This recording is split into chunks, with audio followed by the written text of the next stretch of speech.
Oleh karena kemurahan Tuhan. Shalom, salam sejahtera. Dalam kesempatan ini saya Arania Prana Purba, mahasiswa IAKN Tarutung semester 2 dengan NIM 21010171, mata kuliah teori pembelajaran dengan dosen pengampu Bapak Dr. Baginda Sitompul, MPDK, akan mempresentasikan teori belajar sibernetik. Selamat mendengarkan. Baik, di sini saya akan menjelaskan pengertian belajar sibernetik. Teori belajar sibernetik merupakan teori belajar yang relatif baru dibandingkan dengan teori-teori yang sudah dibahas sebelumnya. Menurut teori ini, belajar adalah pengolahan informasi, yang dimana proses belajar memang penting dalam teori ini. Namun yang lebih penting adalah sistem informasi yang diproses yang akan dipelajari siswa.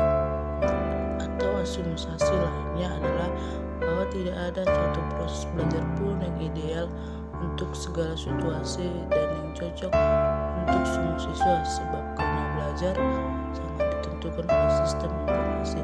Di sini saya juga akan membahas tokoh-tokoh teori sibernetik. Yang pertama, teori persamaan informasi.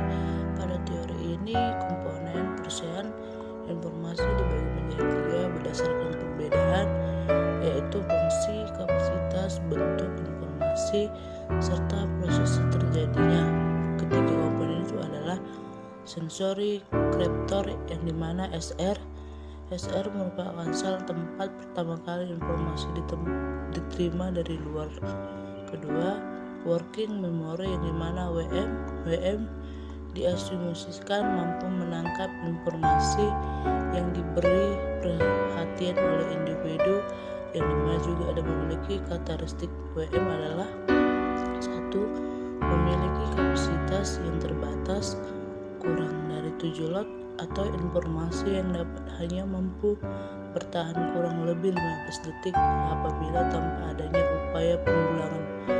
Yang kedua, informasi dapat disandi dalam bentuk yang berbeda dari stimulus aslinya, baik dalam bentuk verbal, visual, ataupun simatik, yang dipengaruhi oleh perannya proses kontrol dan seorang dapat dengan sadar mengendalikannya.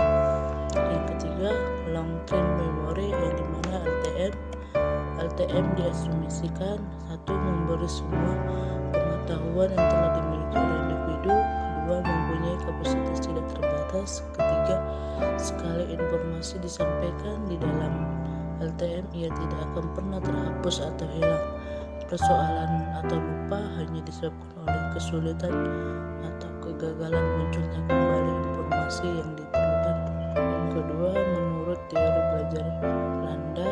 Dalam teori ini, Landa membedakan ada dua macam proses berpikir, yaitu 1. Proses berpikir algoritmik, yaitu proses berpikir yang sistematis, tahap demi tahap, linear, konvergen atau lurus menuju ke suatu target tertentu.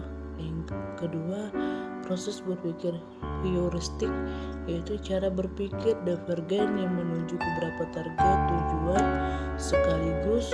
Menurut Landa, proses belajar akan berjalan dengan baik jika materi pelajaran yang hendak dipelajari atau masalah yang hendak dipecahkan diketahui ciri-cirinya. Materi pembelajaran tertentu akan lebih tepat disajikan dalam urutan yang teratur, sedangkan materi pelajaran lainnya akan lebih tepat bila disajikan dalam bentuk terbuka dan memberi kesempatan kepada siswa untuk berimajinasi dan berpikir. Yang ketiga, menurut teori belajar Past dan Scott, yaitu menurut Past dan Scott ada 2 macam cara berpikir, yaitu 1. Cara berpikir realis. Cara berpikir ini hampir sama dengan cara berpikir algomatik, yaitu berpikir menggunakan cara step demi step atau linear. Yang kedua, cara berpikir menyeluruh atau wall-sheet. Cara berpikir yang cenderung melompat ke depan, langsung gambaran lengkap sebuah sistem informasi atau mempelajari suatu dari yang paling umum menuju ke hal yang lebih khusus, yang dimana teori belajar pengelolaan pengumpulan informasi termasuk teori kognitif yang menguatkan bahwa dalam belajar adalah proses internal yang tidak dapat diamati secara langsung dan merupakan perubahan kemampuan yang terikat pada situasi tertentu. Namun memori kerja manusia mempunyai kapasitas yang terbatas. Menurut Gende, untuk mengurangi muatan memori kerja tersebut dapat diatur sesuai dengan kapabilitas belajar, kedua peristiwa pembelajaran, ketiga perorganisasian atau urutan pembelajaran. Di sini saya akan juga membahas kelebihan teori sibernetik. Yang pertama, cara berpikir yang berorientasi pada proses lebih menonjol. Kedua, penyajian pengetahuan memenuhi aspek ekonomis.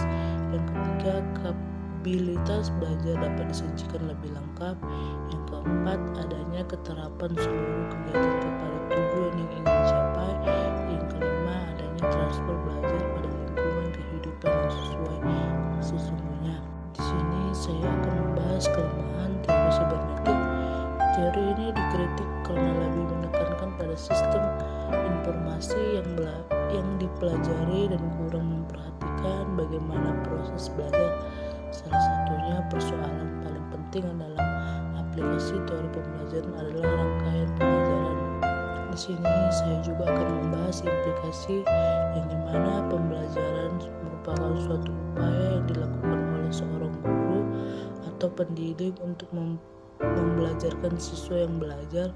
Pembelajaran di sekolah semakin berkembang dari pengajaran yang bersifat tradisional sampai pembelajaran dengan sistem modern, sehingga dalam pembelajaran muncullah perkembangan teori pemesan atau informasi yang disebut dengan teori sibernetik, yang mana teori ini mempelajari kegiatan belajar dengan menggunakan teknologi sesuai dengan perkembangan IT di era modern. Dalam hal ini ditemukan implikasi dengan adanya penerapan teori sibernetik, maka dari itu dibuatlah metode pembelajaran dengan menggunakan monitor yang terhubung langsung dengan seorang pendidik atau guru. Baik, sekianlah hasil presentasi saya. Lebih kurangnya saya minta maaf. Shalom.